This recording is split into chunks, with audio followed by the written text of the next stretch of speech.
নমস্কার, আমি মঞ্জু ভট্টাচার্য। আমার গল্প পাঠ আসরে আপনাকে স্বাগত জানাচ্ছি। আজ পড়ে শোনাচ্ছি জওহরলাল নেহরুর সংক্ষিপ্ত জীবনী। তিনি যে শুধুমাত্র স্বাধীন ভারতের প্রথম প্রধানমন্ত্রী হিসাবে যথেষ্ট দূরদর্শিতার পরিচয় দিয়েছিলেন তা নয়, তাকে আমরা আধুনিক বিশ্বের এক মহান রাষ্ট্রনায়কও বলতে পারি। তার সারা জীবনের স্বপ্ন ছিল সমস্যা বিদীর্ণ পৃথিবীর বুকে শান্তির বাতাবরণ সৃষ্টি করা। এর জন্য তিনি এমন কিছু পদক্ষেপ নিয়েছিলেন যা বিতর্কের সৃষ্টি করেছিল। তা সত্ত্বেও বিশ্বশান্তি প্রয়াসে তাঁর আবেদনকে আমরা কখনো ভুলতে পারি না। তিনি হলেন জওহরলাল নেহেরু। 1889 সালের 14 নভেম্বর এলাহাবাদ শহরে জন্মগ্রহণ করেন। তিনি যে পরিবারের হয়ে পৃথিবীতে আলো দেখেছিলেন, শিক্ষা দীক্ষা জ্ঞানে সংস্কৃতিতে, সেই পরিবার ভারতের অন্যতম সেরা পরিবার হিসাবে প্রতিষ্ঠিত। তার পিতা মতিলাল নেহেরু ভারতের জাতীয় আন্দোলনের পুরোধা পুরুষ হিসেবে নিজেকে প্রতিষ্ঠিত করেন। তার মা স্বরূপরামী ছিলেন এক অত্যন্ত ধর্মপরায়ণী রমণী। নেহেরু তার পিতা মাতার সবথেকে বড় সন্তান এবং একমাত্র পুত্র ছিলেন। মতিলাল ছিলেন এক বিখ্যাত আইন ব্যবসায়ী। আইন ব্যবসায়ে তার খ্যাতি প্রায় কিংবদন্তিতে পরিণত হয়েছিল। 1905 সালের 16 বছর বয়সে জওহরলাল তার মা, বাবা এবং 4 বছরের বোন বিজয়লক্ষ্মীর সঙ্গে ইংল্যান্ডে যাত্রা করেছিলেন। এর আগে তার পড়াশোনা সেভাবে এগিয়ে যায়নি, তবে ইংরাজি ভাষাতে ছিল তার ভীষণ দক্ষতা। বাড়ির পরিমণ্ডলের মধ্যে একটি বৌদ্ধিক বাতাবরণ বিচরণ করত, আর এই বাতাবরণের মধ্যেই বড় হয়ে উঠেছিলেন সেদিনের জওহরলাল নেহেরু। 1905 সালের বড়দিনে লন্ডনে বিখ্যাত হ্যারো স্কুলে জওহরলাল ভর্তি হলেন। তিনি এখানে প্রায় 2 বছর পড়াশোনা করেছিলেন। লন্ডনের জীবনযাত্রা তাঁর জীবনধারাকে যথেষ্ট প্রভাবিত করেছিল। পরবর্তীকালে তিনি যে সমস্ত আদর্শকে নিয়ে জীবনে এগিয়ে চলতে চেয়েছিলেন, ব্রিটিশ সংস্কৃতি তাকে এই সব আদর্শে উদ্বুদ্ধ করে। তাই বেশ কয়েকটি মানবিক গুণ তার চরিত্রের সাথে মিলেমিশে একাত্মপরায়ণ, উদ্যম, সাহস এবং উৎসাহ হয়ে ওঠে। লন্ডনে থাকবার সময় তিনি থাকতেন হ্যারো স্কুলের প্রধান শিক্ষক মিস্টার উডের বাড়িতে। হ্যারো স্কুলের ছাত্র হিসাবে অচিরেই জওহরলাল নেহেরু শিক্ষকদের মুগ্ধ দৃষ্টি আকর্ষণ করেছিলেন। শুধু শিক্ষক নয়, সমবয়সী সহপাঠীদের সাথেও ছিল তাঁর সুন্দর সম্পর্ক। 16 বছর বয়স থেকেই তিনি পৃথিবীর ঘটনাবলী সম্পর্কে আগ্রহী হয়ে ওঠেন। এর পাশাপাশি অধ্যয়নে ছিল তার অসীম নিষ্ঠা এবং মনোযোগ। ছাত্রজীবনে গ্যারিবল্ডির খুবই উদ্দীপ্ত হয়েছিলেন। তিনি পরাধীন দেশের মানুষ। অবশ্য তখনও পর্যন্ত পরাধীনতার আসল অর্থ কী তা বোঝার মতো বয়স হয়নি জওহরলালের, কিন্তু তিনি ভাবতেন, আমিও কেন গ্যারিবল্ডির মতো দেশকে স্বাধীন করার জন্য জীবন ত্যাগ করব না। ছাত্র বয়সেই তার মনের মধ্যে স্বদেশ চিন্তার স্ফুরণ দেখা দিয়েছিল। সেই বয়স থেকেই তিনি রাজনীতির প্রতি আকৃষ্ট হয়েছিলেন। ইংল্যান্ডের বিভিন্ন কাগজপত্রে ভারতবর্ষের তদানীন্তন বিভিন্ন কাগজপত্রের প্রবন্ধ প্রতিবেদন প্রকাশিত হতো। যদিও এই প্রতিবেদনগুলো ছিল একপেশে। এখানে ব্রিটিশ রাজ্যশক্তির মহিমা কীর্তন করা হতো, কিন্তু এর অন্তরালে কোথায় যেন একটা সূক্ষ্ম বেদনাবোধ লুকিয়ে থাকত। আগ্রহী পাঠক হিসাবে জওহরলাল মনোযোগ সহকারে এই সব প্রতিবেদনগুলি পাঠ করতেন। তাই সেই বয়সেই তিনি বাল গঙ্গাধর তিলক, লালা লাজপত রায় প্রমুখের নাম শুনেছিলেন। নাম শোনার পর তার মনে হলো এই সব মহামনীষীদের সম্পর্কে খবর সংগ্রহ করতে হবে, কিন্তু কিভাবে? পরবর্তীকালে আত্মজীবনীর পাতায় জওহরলাল নেহেরু লিখেছেন, বুঝতাম ভারতের রাজনীতির জাগরণ দেখা দিয়েছে। বুঝতে পারতাম ভারতের আত্মা যেন এই দুর্বার প্রাণ শক্তিতে উদ্বুদ্ধ হয়ে শৃঙ্খল মোচনের সংকল্প গ্রহণ করেছে। এই সংবাদ আমাকে রীতিমতো চঞ্চল করে তুলত।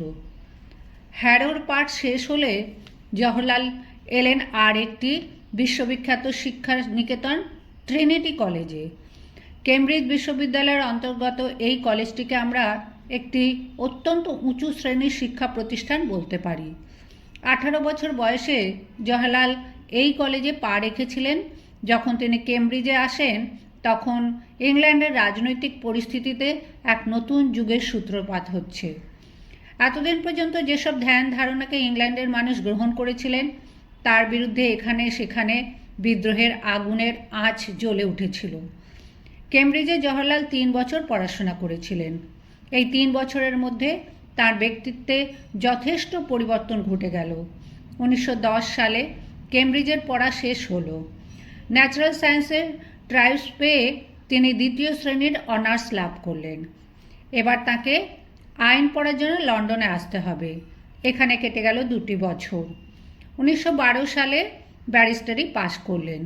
অর্থাৎ সব মিলিয়ে 8 বছরের প্রবাস জীবন শেষ হয়ে গেল। এই 8 বছরের মধ্যে তিনি 2 বার মাত্র তার বাড়ি এলাহাবাদে এসেছিলেন। হ্যারো, কেমব্রিজ এবং লন্ডনে পড়া শেষ করে জওহরলাল যখন দেশে ফিরলেন তখন তার বয়স মাত্র 22 কিংবা 23 বছর। নতুন মানসিকতায় উদ্বুদ্ধ জওহর আইন ব্যবসা করবেন বলে স্থির করলেন। এলেন এলাহাবাদ হাইকোর্টে। বাবার পদাঙ্ক অনুসরণ করে একটির পর একটি মোকদ্দমায় দাঁড়াতে লাগলেন, কিন্তু কয়েক মাস পর তার জীবনে ব্যাপক পরিবর্তন দেখা দিল। জওহরলালের মনে হলো এইভাবে আইন ব্যবসায় লিপ্ত আমি হয়তো অঢেল অর্থ উপার্জন করতে পারবো, হয়তো খ্যাতির চূড়ায় উঠে যাব, বিলাসবহুল জীবনযাত্রায় অভ্যস্ত হয়ে উঠব, বিবাহিত সুখী পরিবারের কর্তা হব। কিন্তু এটাই কি সব মানুষের জীবনের একমাত্র লক্ষ্য? তখন থেকেই তার ব্যারিস্টারের প্রতি মোহভঙ্গ হতে থাকে। তার মনে হয় পৃথিবীতে মানুষ একটি নির্দিষ্ট কর্মকাণ্ড সম্পাদন করবার জন্যই আসেন। তখন থেকেই তিনি গোপালকৃষ্ণ গোখেলের প্রতি আকৃষ্ট হলেন। যোগ দিলেন গোপালকৃষ্ণ গোখেল প্রতিষ্ঠিত সার্ভেন্ট অফ ইন্ডিয়া সোসাইটিতে। 1916 সালে লখনৌতে কংগ্রেস অধিবেশন অনুষ্ঠিত হয়। সেখানে পৌঁছে গেছেন মহাত্মা গান্ধী। অবশ্য তখনও পর্যন্ত তিনি জনগণমন অধিনায়ক হিসাবে স্বীকৃতি অর্জন করেননি, কিন্তু মঞ্চে উপবিষ্ট গান্ধীজিকে দেখে জওহরলালের সমস্ত শরীরে একটা শিহরণ প্রবাহিত হলো। তিনি হয়তো তখনই বুঝতে পেরেছিলেন যে ভবিষ্যতে এই মানুষটির সঙ্গে তার জীবনের পথ চলা শুরু হবে। ওই বছরের বসন্তী পঞ্চমীতে তার বিয়ে হয় কমলার সঙ্গে। 1921-এ নাগপুরে কংগ্রেসের একটি ঐতিহাসিক অধিবেশন বসল। মহাত্মা গান্ধীর নেতৃত্বে সারা ভারত জুড়ে শুরু হলো অসহযোগ আন্দোলন। এই আন্দোলনের তীব্রতা যে কোথায় পৌঁছেছিল চোখে না দেখলে বিশ্বাস করা যাবে না। দলে দলে মানুষ পেশা ত্যাগ করছে হাসতে হাসতে।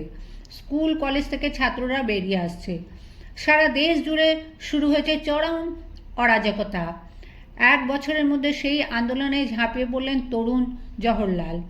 এই সময় আর একজন দেশপ্রেমিক তরুণকে আমরা দেখতে পাই। তিনি হলেন সুভাষচন্দ্র বসু।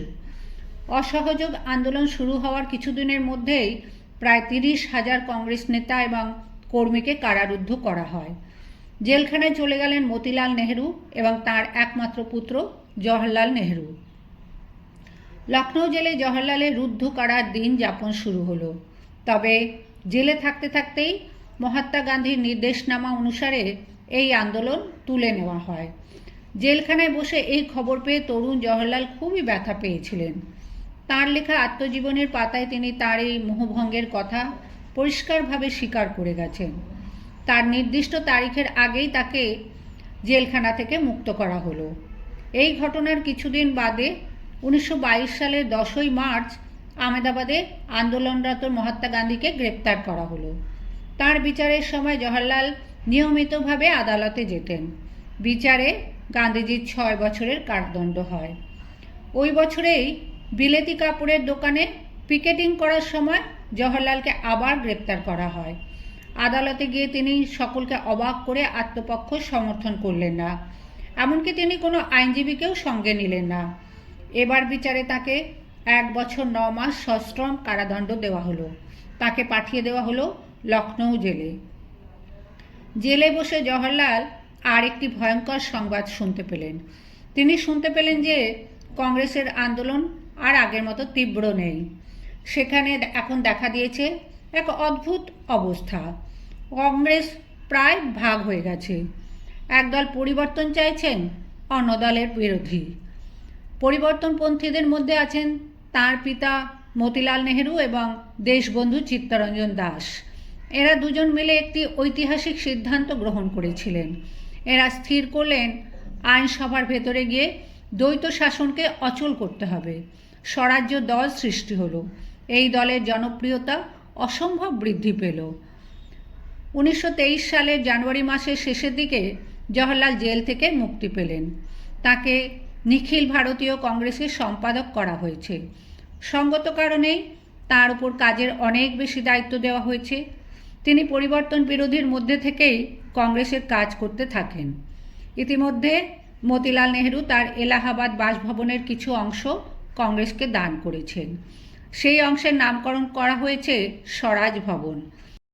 স্বরাজ ভবনে সকাল থেকে রাত পর্যন্ত জওহরলালের সময় কাটে নিবিড় ব্যস্ততার মধ্যে।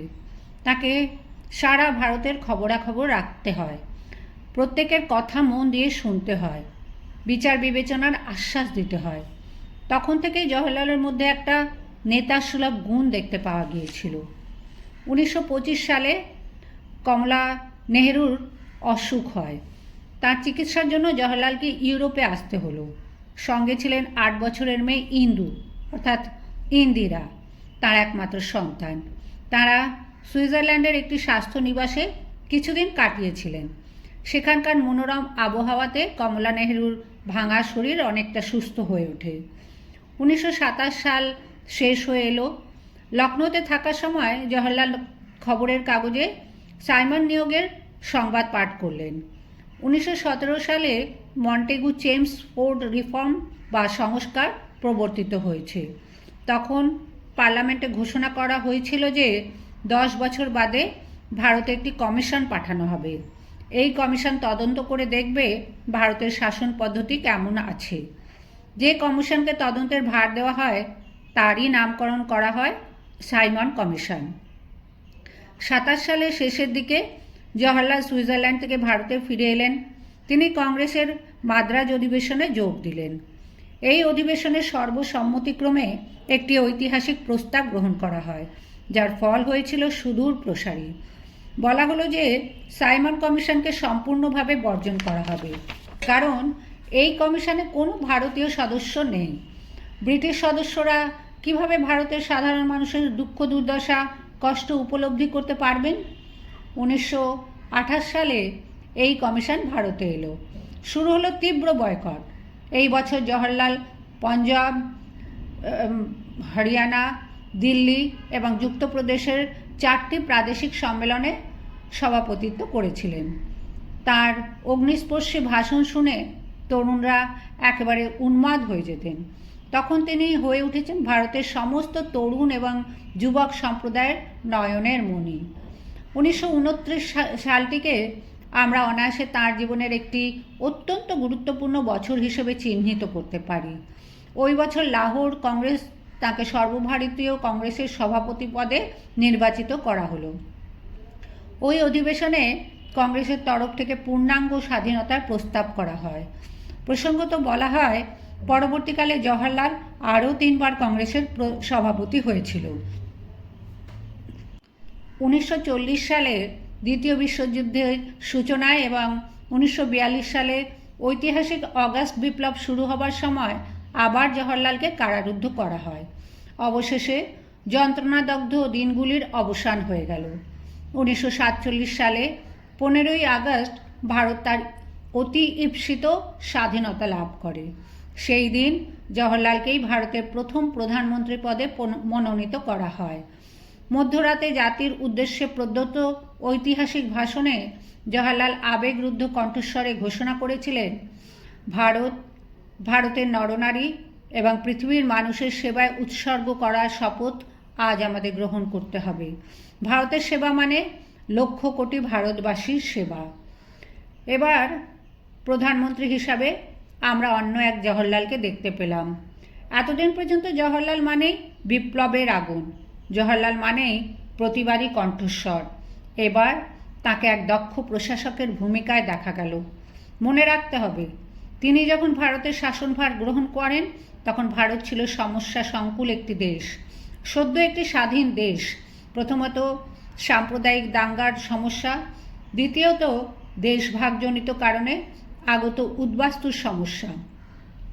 তখন সারা বিশ্বে অর্থনৈতিক মন্দা সূচিত হয়েছে, দ্বিতীয় বিশ্বযুদ্ধের পরিস্থিতি খুবই খারাপ। তারই মধ্যে জওহরলাল ভারতবর্ষের আর্থিক পরিস্থিতিকে ঠিক পথে নিয়ে যাবার চেষ্টা করেন। প্রধানমন্ত্রী হিসেবে তার সবথেকে বড় কৃতিত্ব হল নানা ধরনের প্রগতিবাদী কাজকর্মকে প্রত্যক্ষভাবে সাহায্য করা। মানুষ হিসাবে ছিলেন তিনি বিজ্ঞান মনস্ক। তিনি বিশ্বাস করতেন আধুনিকতার সাথে সখ্যতা না থাকলে কোনো দেশ বা জাতি উন্নত হতে পারে না। স্বাধীন ভারতের কর্ণধার হিসেবে তিনি যে সমস্ত বৈপ্লবিক পদক্ষেপ নিয়েছিলেন তা এখনও আমাদের অবাক করে রাখে। স্বাধীনতার 2 বছর 4 মাস বাদে ভারতে একটি নতুন শাসনতন্ত্র প্রবর্তিত হয়। এই শাসনতন্ত্র অনুসারে ভারতবর্ষকে একটি প্রজাতন্ত্র রাষ্ট্র হিসাবে ঘোষণা করা হয়। 1951 সালে ভারতের প্রথম সাধারণ নির্বাচনে জওহরলাল নেহরুকে আবার প্রধানমন্ত্রীর পদে নির্বাচিত করা হয়। ভারতের প্রথম রাষ্ট্রপতি হলেন রাজেন্দ্র প্রসাদ। জওহরলালের আরও একটি গুরুত্বপূর্ণ কাজ করেছেন, তা হল পঞ্চবার্ষিকী পরিকল্পনার সার্থক রূপায়ণ। এর ফলে আমাদের দেশ শিল্প ও বাণিজ্যের ক্ষেত্রে ধীরে ধীরে উন্নত হয়ে ওঠে। ভূমি সংস্কারের পাশাপাশি শিক্ষার বিকাশ, শিল্পে প্রসার ইত্যাদি ক্ষেত্রে জওহরলাল তার মৌলিক চিন্তার পরিচয় দিয়েছেন। এরই পাশাপাশি বিশ্ব শান্তি স্থাপনে বান্দর সম্মেলনে গিয়ে জোরালো ভাষায় তার পক্ষে সওয়াল করেছেন। তখন পৃথিবীর বেশিরভাগ দেশ মার্কিন যুক্তরাষ্ট্র বা সোভিয়েত ইউনিয়নের তাবেদারি করেছিল। জওহরলাল তারই মধ্যে মাথা উঁচু করে নির্জোট সম্মেলনে নেতৃত্ব দেন। তার হাতে হাত মিলিয়েছিলেন যুগোস্লোভিয়ার মার্শাল কিচো এবং মিশরের প্রেসিডেন্ট নাসের। 1964 সালের 27শে মে জওহরলালের মৃত্যু হয়। তার মৃত্যুর সংবাদ বেতার মারফত সারা দেশে ছড়িয়ে পড়ে।